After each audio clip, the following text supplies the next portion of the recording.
Private వ్యక్తుల గుడులకు సంబంధించినటువంటి private వ్యక్తులు కట్టించినటువంటి గుళ్ళకి నిర్వహణ చేయలేకపోతున్నామంటే అక్కడ ఏర్పాట్లు చేసుకోవాలి తప్పించి వాటిని తీసుకొచ్చి తిరుమల తిరుపతి దేవస్థానం తీసుకోకూడదు, తద్వారా భారం అవుతుందంటూ ఎప్పుడో తీర్మానాలు చేసి ఇంతవరకు ఆపేస్తే యనమల రామకృష్ణుడి గారి సొంత ఊళ్ళో గుడి కోసం మొన్న రిజెక్ట్ చేసిన టీటీడీ ఇప్పుడు మళ్ళీ దాన్ని ఓకే చేసిందంటూ ఒక కథనాన్ని ప్రొజెక్ట్ చేసింది.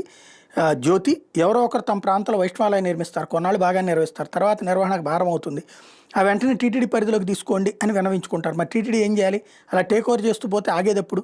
అందుకే ఇకపై ప్రైవేట్ ఆలయాలను టీటీడీ స్వీకరించకూడదని 1997లో బోర్డు తీర్మానం చేసింది. ఆ తర్వాత పలుమార్లు అదే తీర్మానించింది. కానీ ఇప్పుడు ఒక ఆలయం కోసం ఆ తీర్మానాన్ని పక్కన పెట్టింది. అందులో 2 నెలల క్రితం నో చెప్పిన ఆలయానికి ఇప్పుడు ఎస్ చెప్పింది అంటూ యనమల రామకృష్ణుడు సొంత నియోజకవర్గానికి సంబంధించి ఇట్లాంటి నిర్ణయం జరిగింది అన్నటువంటి పాయింట్ని వీళ్ళు హైలైట్ చేసుకొచ్చారు. యనమల రామకృష్ణ కోసం ఆ తీర్మానాలని, పాత తీర్మానాలని పక్కన పెట్టారు అన్నటువంటి పాయింట్ని టచ్ చేశారు. ఎందుకోసం ఇట్లా చేశారన్నటువంటి అంశాన్ని ప్రధానంగా ప్రొజెక్ట్ చేసుకొచ్చారు.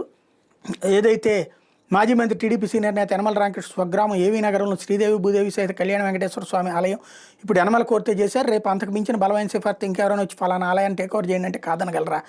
ప్రస్తుతం టీటీడీ 7 ప్రధాన ఆలయాలు నిర్వహిస్తుంది. వీటి ద్వారా వచ్చే ఆదాయం 140 కోట్లు, ఖర్చు 117 కోట్లు.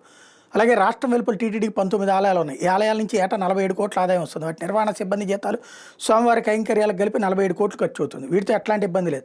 అసలు సమస్యల్లో టేక్ ఓవర్ ఆలయాలతోనే. గత కొన్నేళ్లుగా టీటీడీ 34 చిన్న ఆలయాలను తన పరిధిలోకి తీసుకుంది.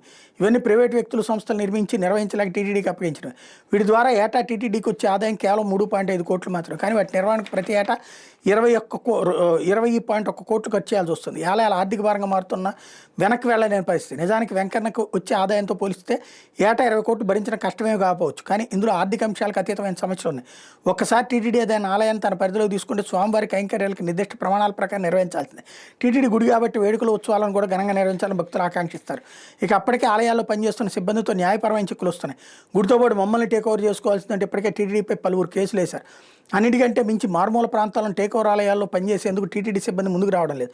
ఇలా అనేక అంశాలు ముడిపడి ఉండడంతో ప్రైవేట్ ఆలయాలను తన పరిధిలోకి తీసుకోకూడదని 1997లో నిర్ణయించుకుంది.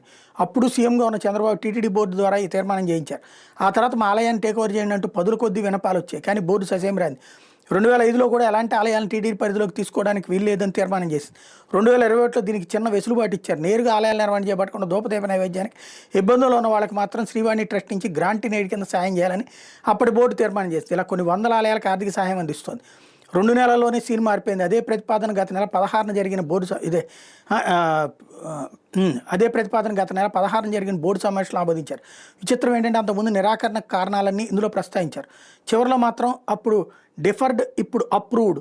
ఇలాగే ఎక్కడైనా మరింత మంది నేతలు పవర్ఫుల్ సిఫారసుతో ఒత్తిడి తెస్తే టీటీడీ ఏం చేస్తుంది? గతంలోలాగా నిర్ద్వందంగా నో చెప్పగలదా? అలా చెప్తే యనమల ఊరిలోని గుడికి ఒక రూలు, మాకొక రూలు అని నిలదీరా?